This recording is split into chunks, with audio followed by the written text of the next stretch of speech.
story this hour, relations between Turkey and Greece remain tense. Turkish President Recep Tayyip Erdogan has issued a threat to Greece over simmering tensions in the eastern Mediterranean. Erdogan said that Turkey and the Turkish people are ready for every possibility and every consequence. He warned Greece to enter talks over disputed eastern Mediterranean territorial claims or face consequences. Türkiye ve Türk milleti olarak biz her ihtimale ve her sonuca hazırlıklıyız. Halbuki biz her platformda, her görüşmede, her mesajımızda Türkiye'nin adil olması şartıyla her türlü paylaşıma hazır olduğunu ifade ediyoruz. Meanwhile, Turkey is all set to start 5 days of military exercises from today. Earlier this week, NATO said Greek and Turkish leaders had agreed to participate in talks to avoid accidents between their navies. However, Greece later said it had not agreed to these talks. This led to accusations from Turkey that Greece was shunning dialogue.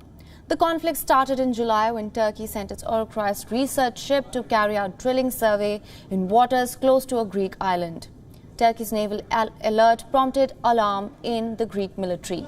The two countries have quarreled for months over migrant crisis and Hagia Sophia controversy.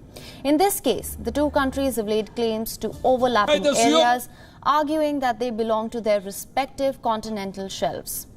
Greece has vowed to defend its sovereignty. Turkey has made it clear that it is ready for any kind of sharing, provided it is fair.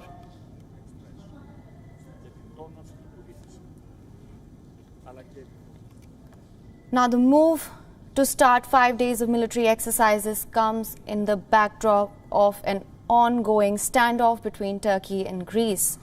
Earlier this week, NATO had once reiterated that Greek and Turkish leaders had agreed to participate in talks to avoid accidents between their navies. However, Athens had later denied any such talks. Now, this has led to accusations from Turkey that Greece was shunning dialogue. The conflict was started in July, we would like to mention again, when Turkey sent its Eurocryst research ship to carry out drilling survey in waters close to a Greek island. The standoff is over oil and gas exploration in areas that they both claim as their own. Now, we are being joined by Onur Erim, political analyst and president of Dragman Strategies from Istanbul. Now, thank you so much for joining us, Mr. Erim. My first question to you is, President Erdogan said that Turkey and Turkish people are ready for every possibility and every consequence. How do you assess this statement? There has been many vulgar statements made not only by the Greek administration but also by the Greek media claiming to voice their public's opinion that they shall go to war with Turkey if that deemed necessary. That doesn't seem to be much of a reality because a recent poll from Greece just was released yesterday that over 70% of the public is against war with Turkey, that they think it should be resolved by communication. So I guess it was somewhat of a reply to what Mitsotakis and his administration has put forward since the beginning of this conflict. All right. Now, Turkey is also set for 5 days of military exercises. How do you think Greece will respond to this?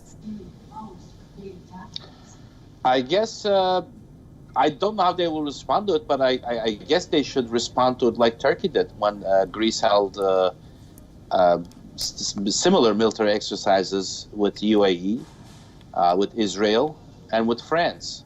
And I really have a hard time to understand how one can assess Turkey's military exercises as a threat against Greeks. Right. It is not. Turkey is a sovereign state. It could do within its own limits and rights whatever she pleases, just like Greece did in the last 6 months. They held the similar exercises with Israel. They held the same exercises with the UAE, who are and France. No business within the borders to begin with. All right. Now, I would also like to ask, the two countries have been embroiled in this spat for a while now. How and when do you see this getting resolved? President Erdogan made a statement last week. He very basically pointed out the fact that Turkey is ready and willing to sit down with everybody in the region, except, of course, for the southern Greek authority of Cyprus. This means that Turkey is ready to sit down with Greece, with Egypt, who Turkey doesn't have a relationship for quite a long time at an ambassador level, and the same with Israel and the rest of the countries. So Turkey is putting her intentions out there that they want to resolve this on the table with fair and square limits to everybody in the Mediterranean, not just for Turkey and not just for Greece. I think when the time comes, Greece realizes this, that they don't need to, or they can't win what's not to their right by hiding under the coattail of the EU. I think that's when we'll come to a resolution, and I think EU also, to maybe a certain degree, unwillingly, is going to have to tell this to Greece at one point, because the international laws out there, the past history of similar conflicts and disagreements are out there, and they all point out to the Turkish point of view being absolutely right. All right. Mr. Aram, thank you so much for joining us with all those inputs. We will definitely keep tracking this as and when we have more on this. Thank you for joining us.